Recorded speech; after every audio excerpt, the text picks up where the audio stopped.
Masakit ba lagi ang mata mo kapag nag-aral o nagtatrabaho sa desk?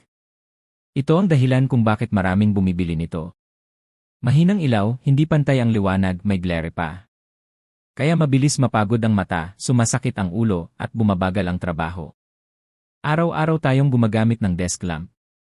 Kapag mali ang ilaw, eye strain, headache, hirap mag-focus, sayang oras at energy.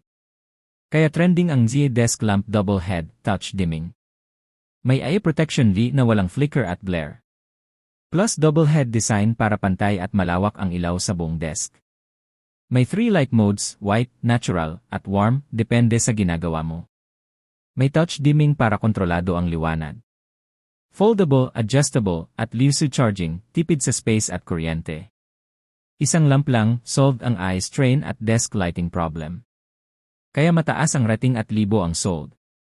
Kasi essential ito para sa study, work, at daily desk use.